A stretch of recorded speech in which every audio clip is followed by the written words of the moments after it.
अमरावतीतला एक T point, दररोज हजारो वाहनं आणि प्रत्येकाचा एकच मंत्र, आधी मी. परंतु या घाई गडबडीत दररोज इथे तयार होतोय वाहतूक कोंडीचा स्फोट. डी-मार्ट समोरचा गोपालनगर टी पॉइंट आता नागरिकांकरिता बनलाय डोकेदुखीचं केंद्र. नेमकं काय चाललंय इथे आणि उपाय काय? अमरावती बडनेरा मार्गावरील डी-मार्ट संकुलासमोरील गोपालनगर टी पॉइंटवर दिवसेंदिवस वाहतूक कोंडी तीव्र होताना दिसत आहे.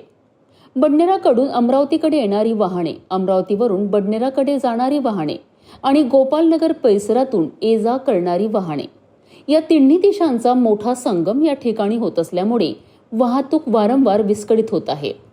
विशेष म्हणजे प्रत्येक वाहन चालक आधी मी या घाईत पुढे जाण्याचा प्रयत्न करत असल्याने काही क्षणातच परिस्थिती नियंत्रणाबाहेर जाते. परिणामी लांबच लांब वाहनांच्या रांगा लागतात. दिवसा उकाड्यात नागरिक अडकून पडतात आणि संध्याकाळी तर तासनतास वेळ वाया जातो.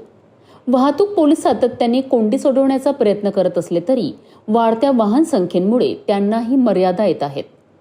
सकाळच्या ऑफिस टाइममध्ये आणि सायंकाळच्या बाजारपेठेच्या गर्दीत ही समस्या अधिकच गंभीर बनते. स्थानिक नागरिकांनी आता स्पष्ट मागणी केली आहे.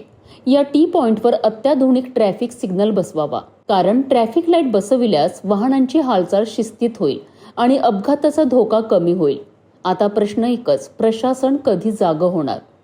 गोपालनगर टी पॉइंटवरील ही समस्या आता फक्त कोंडीपुरती मर्यादित राहिलेली नाही, तर ती बनली आहे नागरिकांच्या दररोजच्या त्रासाची कहाणी. आता सर्वांचं लक्ष प्रशासनाकडे. ट्रॅफिक लाईट कधी बसतात,